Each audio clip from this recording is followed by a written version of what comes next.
Kalau dulu masih wajar. Sekarang saya ditanya mahasiswa saya, Ustadz, kenapa masih puji dan syukur? Kenapa masih bersyukur kepada Allah? Nah, kita ini lagi PPKM. Ya, orang-orang cebong dan kampret selalu bermusuhan di medsos. Akhirnya PPKM selalu dimaknai pura-pura kagak mau. Ada juga bilang pelan-pelan kami mati. Banyak sekali singkatannya. Yang pasti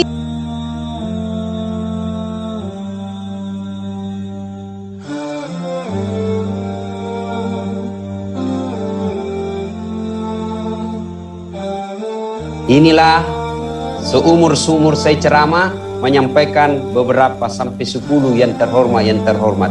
Saya harus baca. Kenapa? Karena saya takut nanti saya diponis hukuman rajam seperti itu. Terima kasih, Pak Ustaz. Saya takut Pak salah-salah, jadi saya harus baca. Biasanya saya tidak seperti ini Pak. Di depan presiden saja satu saja saya hormati Pak. Bapak presiden yang saya hormati ini disebut semua Pak. Karena saya dikasih sama anggota sebut semua Ustaz. Nanti kita dihukum rajam. Sebelum saya lanjutkan ceramah ini karena berat-berat kalau pengadilan Pak. Apa ini digas-gas pol atau rem sedikit? Gaspol aja Pak Ustaz. Serius gaspol atau kasih senang-senang? Silakan Pak Ustaz ya. Hah? Silakan Pak Ustaz. Oke ya. Kita sudah bikin sepakat dulu kan? Iya. Kita gaspol. Iya, gaspol. Pakai perasaan, jangan pakai perasaan kali ini. Setuju teman-teman Pakai semuanya. akal sehat. Ya. Apa adanya Pak Ustaz? Ya, alhamdulillah. Ibu bapak Kita saudara-saudara perlu. sekalian yang saya hormati. Saat ini maupun sebelum wabah, setiap ada orang pidato, Bapak Ketua Mahkamah Agung pidato, pasti mengatakan, marilah kita memanjatkan puji dan syukur kehadirat Allah Subhanahu wa Ta'ala. Kalau dulu masih wajar. Sekarang saya ditanya mahasiswa saya, Ustadz, kenapa masih puji dan syukur? Kenapa masih bersyukur kepada Allah? Nah, kita ini lagi PPKM. Ya, orang-orang cebong dan kampret selalu bermusuhan di medsos. Akhirnya PPKM selalu dimaknai pura-pura kagak mau. Ada juga bilang pelan-pelan kami mati. Banyak sekali singkatannya. Yang pasti ada wabah. Kenapa mesti kita ini bersyukur padahal masih ada wabah? Nah, syukur pertama, alhamdulillah kita sehat walafiat. Tapi saya kena wabah Ustadz. Semua perkara ini baik kata Nabi. Seluruh perkara umatku ini baik. Kalau dia kena wabah, lalu dia bersabar, wabah itu, penyakit itu menggugurkan dosa-dosanya.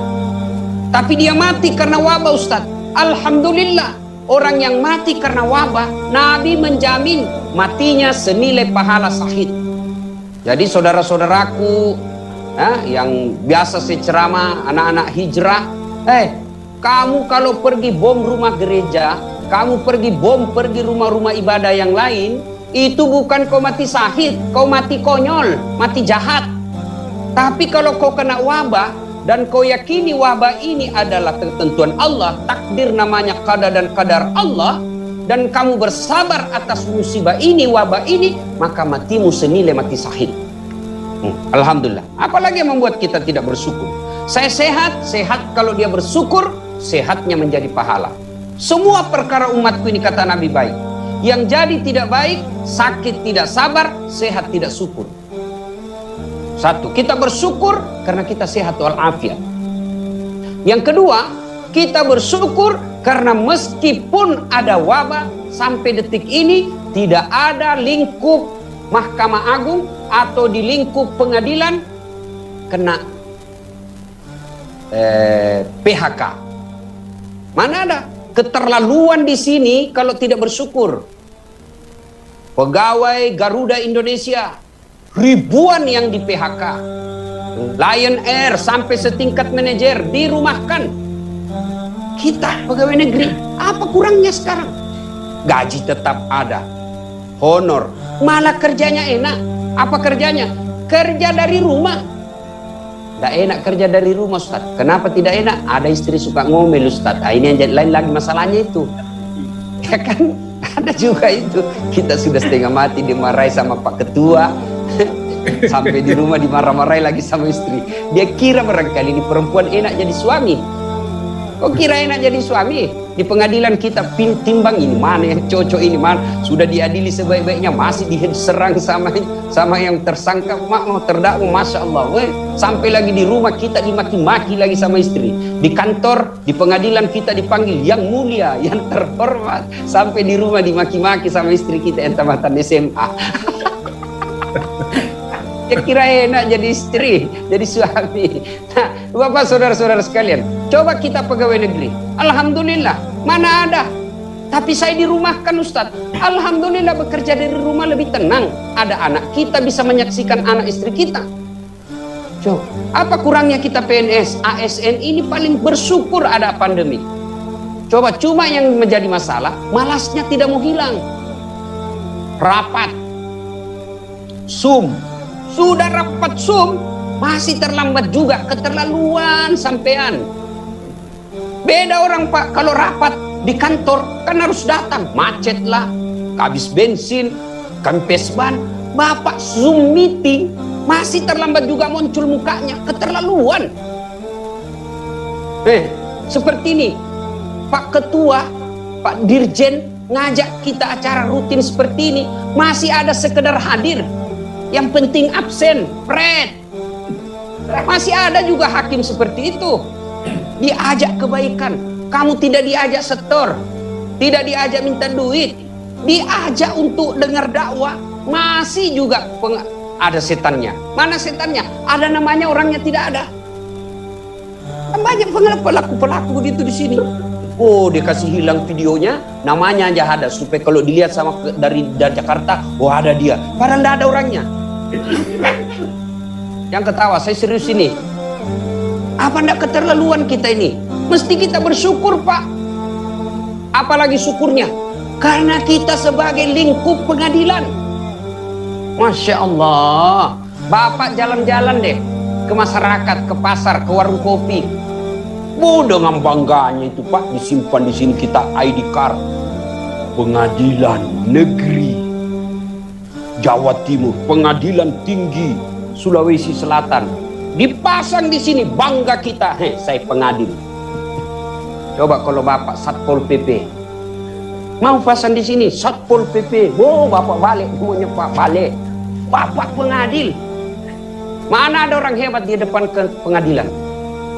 Mana orang hebat jago, profesor, doktor di depan para hakim? Tidak ada yang jago Pak, tidak ada yang jago.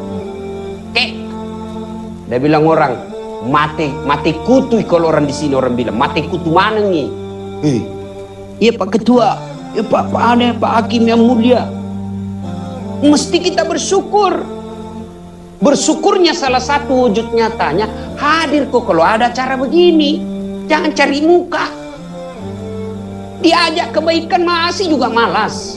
Padahal tinggal virtual, ndak lagi disuruh datang ke kantor. Nggak lagi disuruh, kalau ke kantor masih waktulah, terancam COVID lah, macet, panas di jalan. Ini tinggal virtual dan diajak untuk dengar dakwah, masih juga cari muka. Padahal sudah muka sakaratil maut, sudah mau pensiun, masih juga cari muka. Apa cari muka? Capek cari muka sama Pak Dirjen. Ganti dirjen, cari muka lagi. Ganti lagi dirjen, cari muka lagi. Capek Pak cari muka sama manusia. Nah ibu bapak saudara-saudara sekalian, bersyukur. Bersyukur kita. Alhamdulillah. Kita bersyukur sehat walafiat. Kita bersyukur karena pekerjaan kita tidak hilang. Coba lihat itu pegawai swasta yang lain. Mereka hebat dulu. Tiba-tiba kena wabah ini, banyak sampai ratusan ribu yang di PHK. Alhamdulillah tidak ada pegawai pengadilan yang di PHK gara-gara wabah. Tidak ada, tetap mereka kerja. Dan hebatnya lagi kerjanya kerja dari rumah. Masih malas kerja, keterlaluan. Kalau sudah keterlaluan seperti itu, kata Allah, inna adzabi lazadid. Tunggu mako, saya kasih kok azab Allah. Azab Allah bisa jadi belum sekarang. Tahun depan tiba-tiba apa? Dapat mutasi non-job. Yang tadinya ketua pengadilan tinggi, ketua pengadilan negeri, tiba-tiba kirim ke Jakarta menjadi staf ahli yang tidak ada stafnya. Kalau tidak mau bersyukur, syukur kepada Allah Subhanahu wa taala. Ya, bersyukur lagi. Apa bersyukurnya? Alhamdulillah kita bersyukur sebab pekerjaan kita di lingkup masyarakat, pekerjaan terhormat. Kenapa terhormat, Ustadz? Mana ada hakim yang tidak dihormati? Bukan lagi dihormati, yang mulia. Maka karena pengadilan itu sangat mulia, kata Nabi, bapak-bapak kan pasti sudah tahu hadisnya semua ini. Para hakim itu satu kakinya di surga, satu kakinya di neraka. Kalau dia baik, kaki surganya, kaki nerakanya, kaki surganya menarik kakinya yang satu di neraka. Tapi kalau dia jahat, kaki nerakanya mendorong cepat kaki surganya masuk ke dalam neraka. Nah, biasanya apa yang membuat kita terseret? Satu, keluarga. Keluarga ini, kalau situasi normal tidak ada masalah. Tapi kalau situasi tidak normal, ini jadi masalah. Ada kasus kita tangani, tiba-tiba istri mau beli berlian. Nah, itu sudah kasus tidak normal itu. Maka para hakim, terutama adik-adikku ini yang belum menikah, hati-hati milih istri. Hati-hati milih istri. Karena berapa banyak orang yang dipermalukan di pekerjaannya gara-gara selera istrinya. Maka kalau cari istri ini tambahan saja ini dari tema kita ya. Ini juga penting. Para adik-adikku ini yang sudah hakim padahal masih anak muda, satu, kalau kau cari istri, cari yang cantik, kata Nabi. Penting cantik. Kenapa? Karena ini prioritas. Kenapa penting, Ustadz? Karena dia hampir 24 jam di depan kita. Ini bukan buat hakim yang sudah punya istri ya, bukan. Yang masih jomblo. Jomblo-jomblo fisabilillah. Ya, satu, cari yang cantik. Kenapa, Ustadz? Karena dia 24 jam di depanmu. Tapi demi Allah, jangan kau jadikan prioritas. Kenapa? Cantik ada batasnya. Dua, cantik subjektif.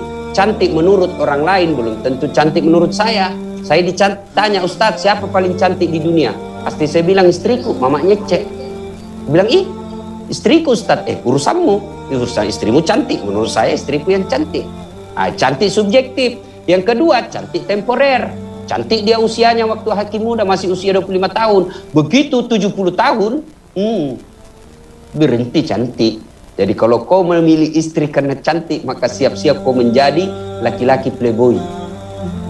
Yang kedua, kata Nabi, pilih dia karena keturunannya. Lihat keturunannya, tapi tidak boleh prioritas. Kenapa? Ada orang bapaknya Nabi, anaknya pengkhianat, Nabi Nuh. Ada orang anaknya pengkhianat, bapaknya pengkhianat, anaknya Nabi jadi Nabi. Siapa? Nabi Ibrahim alaihissalam. Yang ketiga, kata Nabi, nikahi seseorang karena hartanya. Penting harta, tapi tidak boleh prioritas. Dan yang keempat, pilih agamanya. Mahasiswa aku bertanya, Ustadz, kenapa agama nomor 4? Mestinya nomor 1. Saya bilang, betul nomor 4 agama, tapi dia tidak titik di situ, koma. Usahakan, utamakan agamanya, kata Nabi, karena dengan agama kau akan mendapat semuanya. Ada perempuan cantik mukanya, tapi kesurupan akhlaknya. Ada perempuan bagus sekali akhlaknya, tapi mukanya hancur. Ada lagi anak orang kaya, tapi sifatnya jelek. Tidak mungkin, sangat sulit mencari perempuan yang dialah cantik, keturunan baik-baik, kaya, kemudian bagus pula agamanya. Sangat sulit. 100 perempuan belum tentu ada satu. Kalau ada Bapak Ibu Hakim kenal ada perempuan dia cantik, keturunan baik-baik, kaya, baik kerjanya, bagus pula hafal Qur'annya. Kalau ada tunjukkan saya juga masih mau. Ibu Bapak, saudara-saudara sekalian, ini tambahan sekaligus pegangan buat Bapak Ibu Hakim yang mencarikan jodoh buat anaknya. Nah, Ibu Bapak, saudara-saudara, yang kedua, bekerja dalam suasana pandemi. Sebenarnya pandemi ini ada nabi yang pernah mengalami wabah. Siapa? Ayub alaihissalam. Ayub alaihissalam itu hebatnya, dia kaya tapi dermawan. Yang banyak kita kenalkan kaya, pelit, ini kaya dermawan. Ayub alaihissalam. Seluruh makhluk memuji, hebat kau Ayub. Wah, setan tidak mau. Ini perlu juga saya jelaskan dulu. Apa bedanya? Ini ada 3 kata yang sering kita tidak bisa pisah-pisahkan. Tidak bisa bedakan. 1 jin, 2 iblis, 3 syaitan. Ini kan biasa orang tidak bisa, apa ini yang mana ini? Jin itu marganya. Hanya disebut minal jin nati wan nas. Jin manusia. Nah, itu marga besarnya. Jin yang tidak taat kepada Allah, Al-Quran menyebutnya dengan iblis. Jadi disuruh sujud sama Adam tidak mau, maka Allah menyebutnya dia iblis. Nah, iblis yang menggoda manusia untuk masuk neraka, inilah setan. Nah, ketika ada orang punya sifat setan itu 2, sesat dan menyesatkan. Kalau dia cuma sesat, belum bisa disebut setan. Tapi kalau dia menyesatkan, setan. Ada orang tidak sholat, belum jadi setan. Tapi kalau sudah ngajak orang, dia mau ke sholat, sini kok sama-sama, tidak usah pergi Jumat, itu sudah setan. Berbuat jahat, belum jadi setan. Tapi kalau ngajak orang kepada kejahatan, sudah jadi setan. Nah, ini setan berkata kepada Allah, Ayub beribadah begitu, Ayub alim begitu, Ayub soleh begitu, karena dia kaya. Coba kalau dia miskin. Miskin Ayub, terbakar seluruh usahanya. Ayub tetap beribadah. Datang lagi ini setan. Ayub, sudah mau kau beribadah, untuk apa lagi kau beribadah? Itu Tuhanmu ambil hartamu. Apa kata Ayub alaihissalam? Alhamdulillah, saya sempat kaya. Berapa banyak orang dari lahir sampai wafat tidak pernah kaya. Setan putus asa? Tidak. Akhirnya setan menggoda lagi.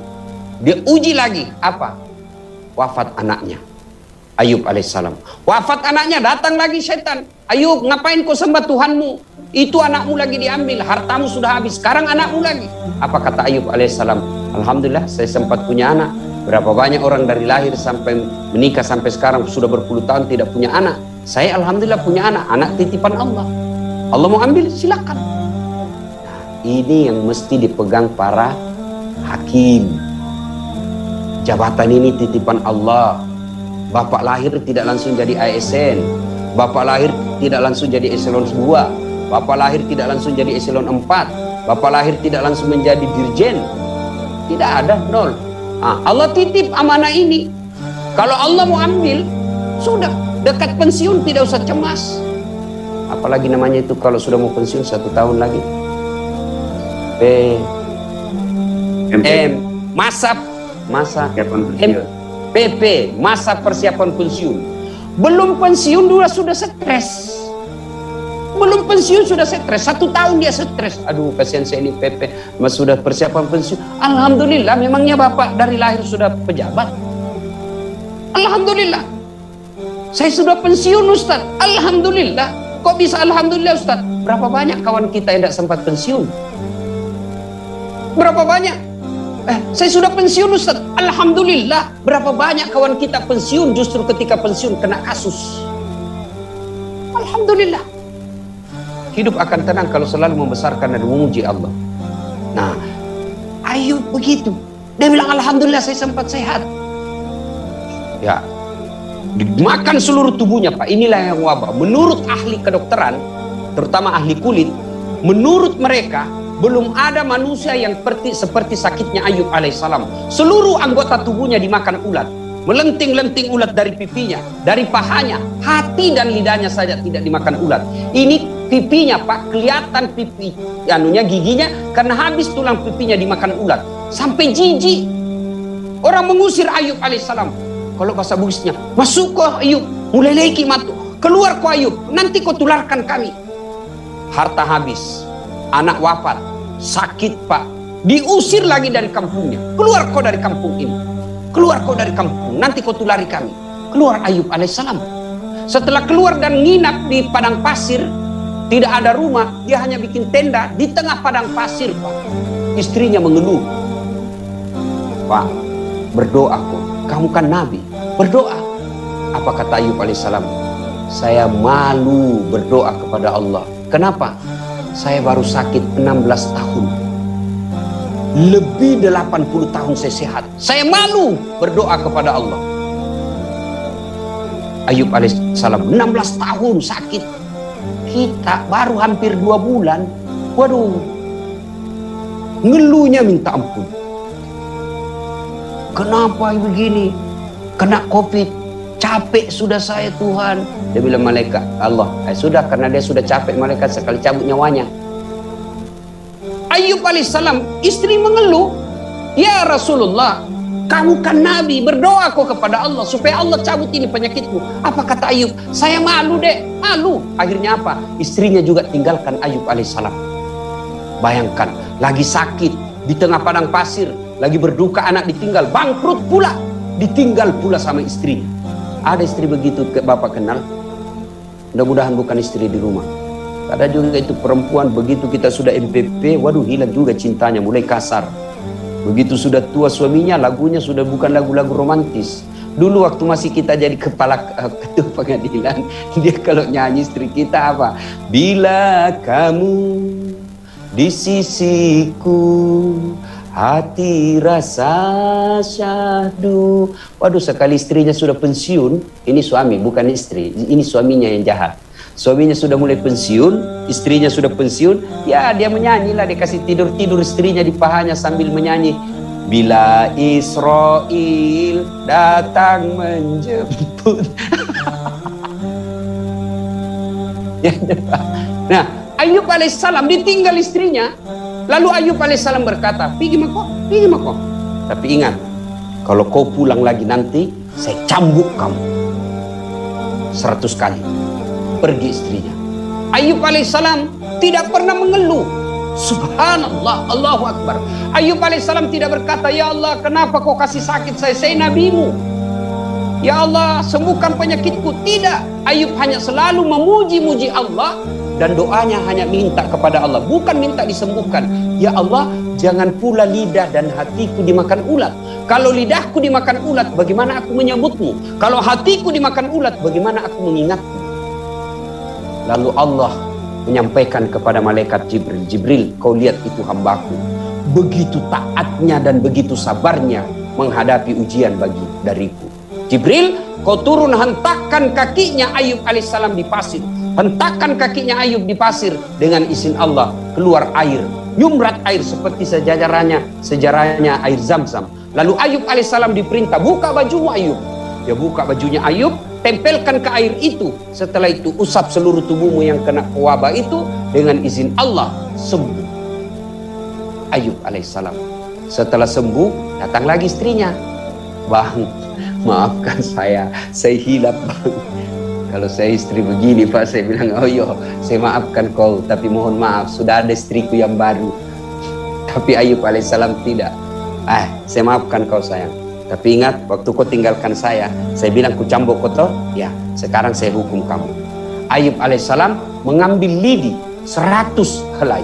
Lalu diikat menjadi satu bagian, menjadi satu ikatan, lalu dipukul. Kemana pukulnya? Pipinya? Bukan. Kemana pipinya? Perutnya? Tidak. Ayub alaihissalam mengatakan, sayangku, istriku, angkat telapak kakinya. Diangkat telapak kakinya, lalu dipukullah 1 kali, dinilaikan dengan 100 kali cambukan. Memukul bukan untuk menyakiti istri, tapi memberi pelajaran bahwa kalau kau salah, ada hukumannya. Begitu juga motivasi hakim. Menghukum mereka bukan membuat dia terhina, bukan dia membuat dia malu dan terpuruk, tapi menghukum dia supaya dia tidak mengulangnya dan menjadi pelajaran buat masyarakat yang lain. Ibu bapak saudara-saudara sekalian, Ayub alaihissalam setelah lulus ujian, maka memudah angkat derajatnya oleh Allah Subhanahu wa taala. Percayalah, wabah ini pasti berakhir. Wabah ini pasti berakhir. Berakhirnya tidak terjadi. Mungkin wabah ini tidak ada lagi COVID, hilang sama sekali.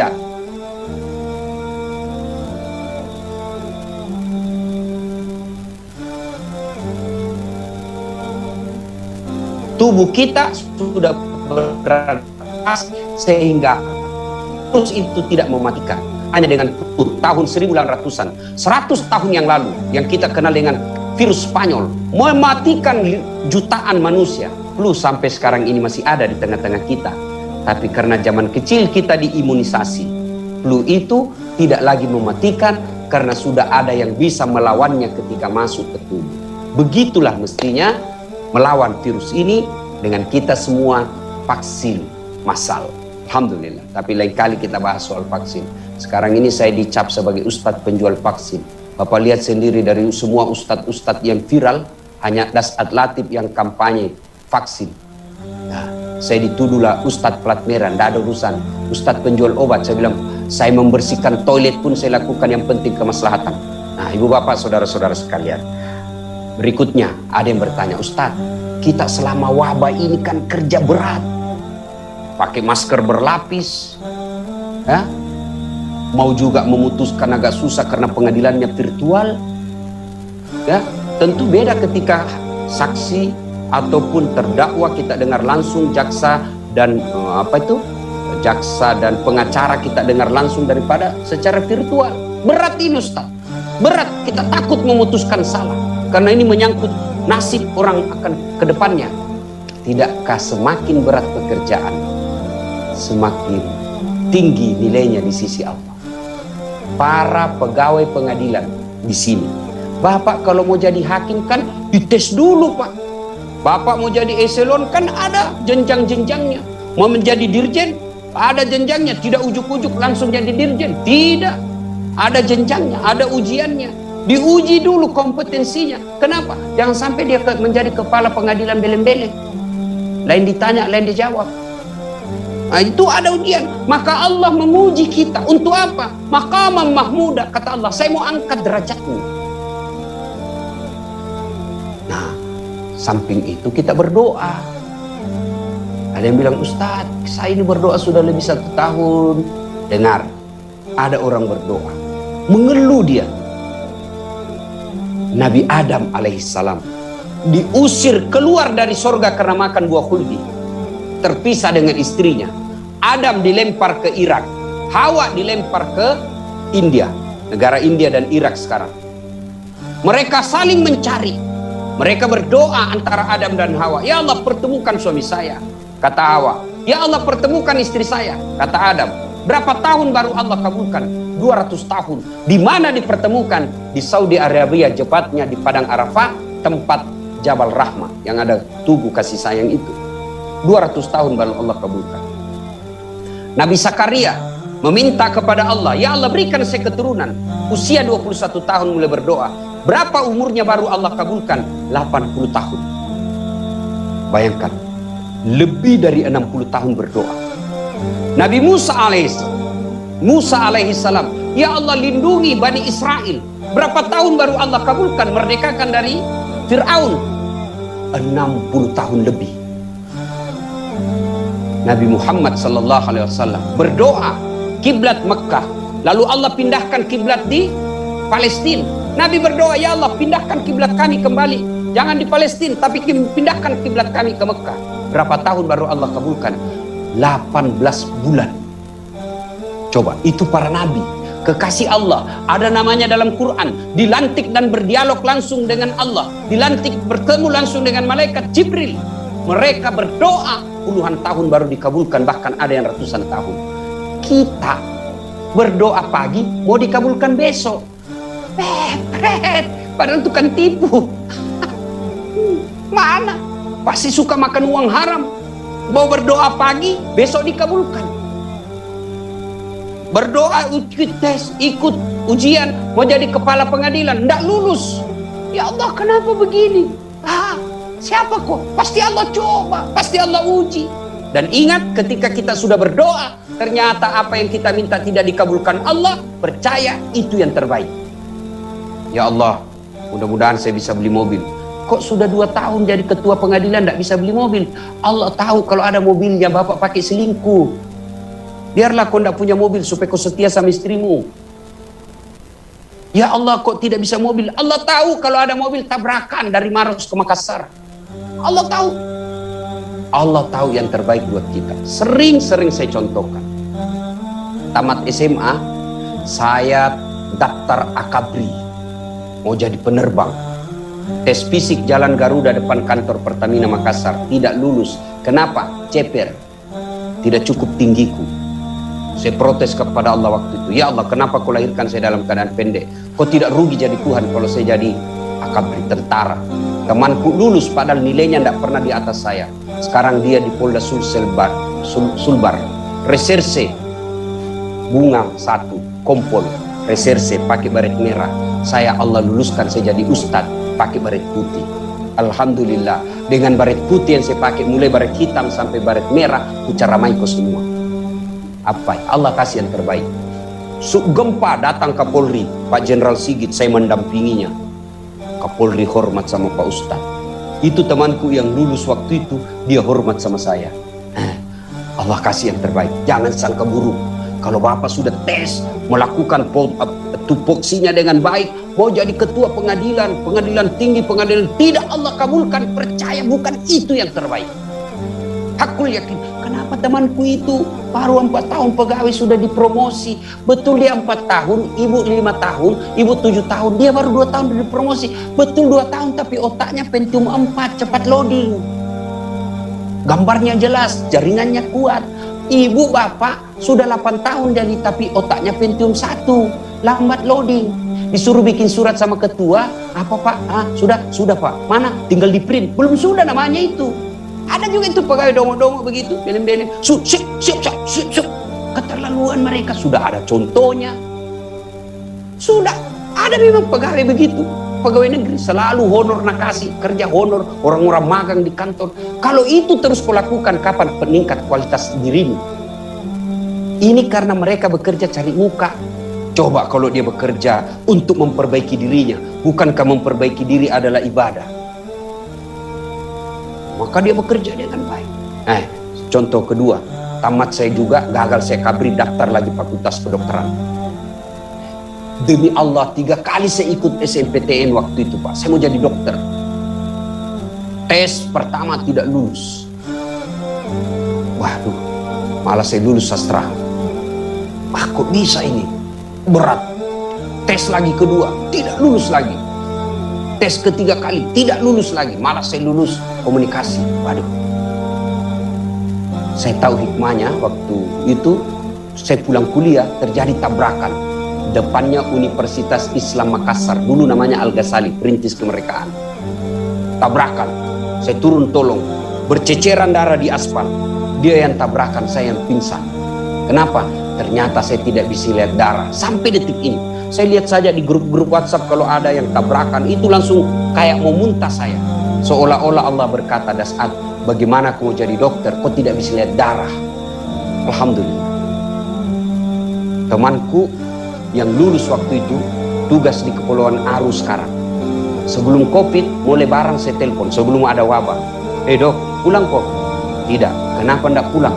Mahal tiket Ustadz. Kalau saya pulang satu keluarga minimal 20 juta sampai 25. Di mana kita mau kumpul tiap tahun itu Ustaz? Saya bilang dalam hati, Alhamdulillah, untung saya tidak jadi dokter. Saya mau berapapun harga tiket tidak pernah saya bingung. Kenapa? Bukan saya beli. Siapa yang beli? Panitia yang undang saya. Hebatnya lagi, pergi tidak bawa uang, pulang bawa uang bos. Saya tidak jadi dokter fisik, tapi saya dokter agama. Dokter fisik menyembuhkan lepra, menyembuhkan COVID, menyembuhkan apa? Menyembuhkan segala jenis penyakit fisik. Saya menyembuhkan orang yang sakit agamanya. Jadi jangan pernah sangka buruk. Saudara-saudaraku yang belum dapat jabatan, meskipun sudah sekolah, sudah kursus, tidak kau dapat apa yang kau mau, bersangka baik. Demi Allah tidak ada baiknya itu sangka buruk. Tidak ada baiknya sangka buruk. Orang jahat sama saya Ustaz, Alhamdulillah jahatnya menghapuskan dosamu. Dia tahan saya punya pangkat jabatan, Alhamdulillah dia tanggung dosanya. Tidak usah urusi kejahatan orang. Orang gosipin kita, orang aniaya kita, orang fitnah kita, orang tahan kita punya pangkat karir. Jangan kau sakit hati, biar karena dia pasti punya dosa. Kelakuannya, keburukannya kau tidak akan tanggung. Tapi yang pasti dia akan menanggung kejahatan yang dia lakukan. Selesai urusan. Maka berbaik sangkalah kepada Allah. Tidak ada baiknya orang sangka buruk. terutama ibu-ibu juga nih, jangan sangka buruk sama suami. Kalau ditelepon suami tidak dijawab, sangka baik. Oh, berarti suamiku lagi di pengadilan. Telepon lagi sore belum dijawab. Oh, berarti lagi bicara ini diskusi kasus. Telepon lagi sudah maghrib belum dijawab. Oh, berarti lagi salat jamaah suami saya. Tiba-tiba jam 8 ada WhatsApp teman. Ih, saya lihat suamimu bonceng cewek cantiknya. Oh, berarti suamiku lagi menggrab. Enak perasaan. Kalau kau curiga terus, tidak akan pernah kau dapat kebahagiaan dalam rumah tangga. Dan enaknya Allah Maha Adil. Siapa yang berbuat dosa dia yang tanggung. Suami berkhianat dia yang tanggung dosanya. Nah, ibu bapak saudara-saudara sekalian. Kemudian yang berikutnya, pangkat jabatan yang bapak sandang ini sesaat saja. Sesaat. Dua aja rumusnya. Kalau bukan bapak yang tinggalkan, jabatan yang tinggalkan kita. Jabatan, pangkat, golongan sekejap. Tapi demi Allah, tanggung jawabnya sampai hari akhir. Sampai hari akhir. Bapak yang sudah setingkat sekarang sampai dirjen, sampai apakah kasih apa, sampai ke Jakarta. Bapak kan melalui karir. Mulai di kantor pengadilan negeri, naik-naik. Renungkanlah. Semua wilayah yang Bapak pernah tinggali bekerja di situ, jangan sampai meninggalkan nokta hitam. Kalau Bapak berdosa kepada Allah, gampang tobatnya Pak. Gampang. 1, menyesal. 2, mengakui. 3, tidak ulang. 4, ganti kebaikan. Kata Allah, semua dosamu kuampuni. 1 aja dosamu tidak kuampuni. Apa? Ketika kau menserikatkan saya, itu aja. Tapi kalau Bapak mempermainkan kasus, susah Pak tobatnya. Susah tobatnya. Bapak harus merehab nama orang yang kita jahati. Minta maaf secara terbuka. Didatangi pula. Tidak gampang. Maka Nabi pernah katakan, andai saja kau boleh memilih dosa kepada Allah atau dosa kepada sesama manusia, kata Nabi, lebih baik kau dosa kepada Allah. Kenapa? Gampang tobatnya. Tapi kalau kau dosa kepada sesama manusia, pangkatnya anak buahmu kau tahan, kau tindis dia hanya karena dia tidak tahu menyetor. Oh, susah nanti kau tobat. Tobatnya harus apa? Minta maaf. Sudah itu minta maaf, Allah bilang begini, seolah-olah Allah bilang begini, dasar, itu dosamu sama tetanggamu, urus dulu deh. Kau urus dulu sama tetanggamu. Baru setelah dia tetanggamu maafkan kau, baru kau datang sama saya. Pak Ketua, pernah kau dulu tuduh di Sopeng, pergi urus dulu itu. Yang pernah kau sakiti anak buahmu di situ, kau minta maaf dulu deh sama mereka, baru kau datang minta maaf sama saya. Gak hati-hati.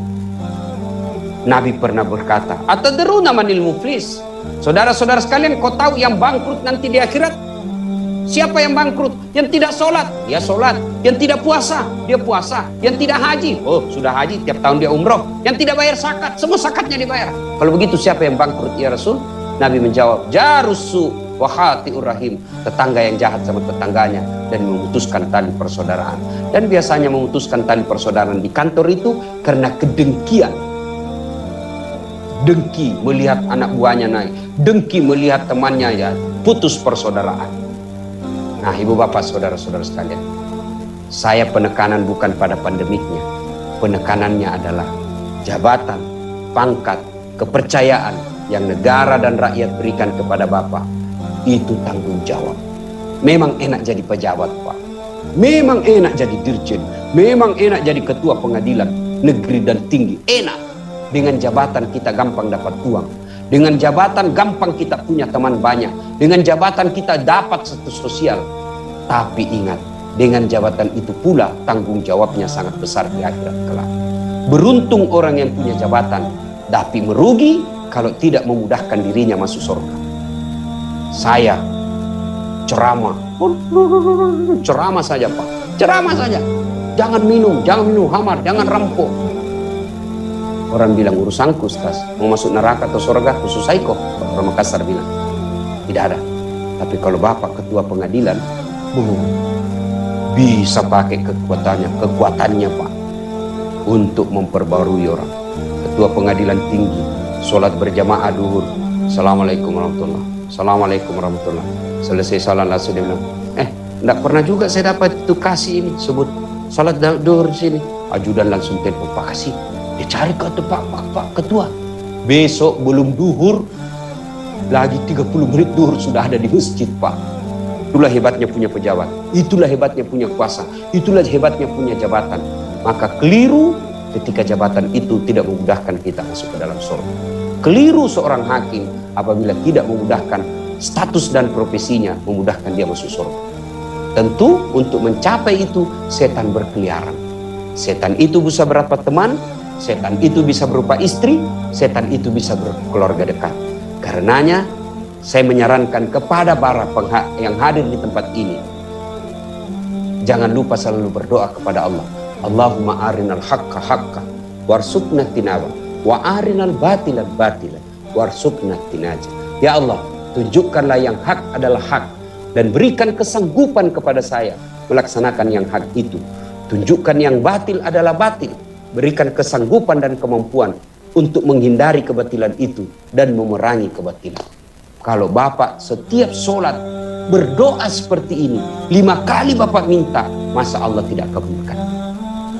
Padahal Allah sudah janji, ud'uni astajib lakum, minta kau kepadaku pasti saya kabulkan.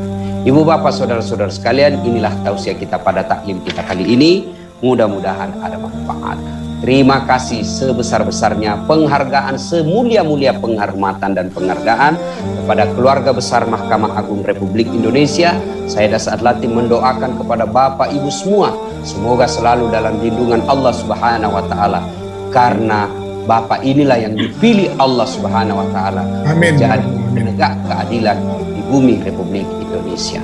Tentu orang banyak ingin mendekati Bapak, mendekati Ibu, bukan karena cintanya, tapi melihat Bapak Ibu sebagai gula yang ada manis di dalamnya. Karenanya dibutuhkan ketahanan mental, kekuatan iman untuk menghindari godaan-godaan seperti itu. Itulah sebabnya Pak Dirjen mengajak kepada kita untuk melakukan pengajian rutin seperti ini. Alhamdulillah, pimpinan kita, Pak Dirjen kita punya kepedulian. Kalau beliau tidak peduli, ngapain kita dihadirkan seperti ini, nyita-nyita waktu. Tapi karena beliau menganggap bahwa acara seperti ini bagian daripada memperbaiki SDM, maka beliau punya peduli. Bersyukur pimpinan kita peduli pekerjaan dunia dan keselamatan kita di akhirat. Tinggal kita mau meresponnya secara baik atau tidak. Demikian, lebih dan kurangnya mohon dimaafkan. Fastabiqul khairat. Assalamualaikum warahmatullahi wabarakatuh.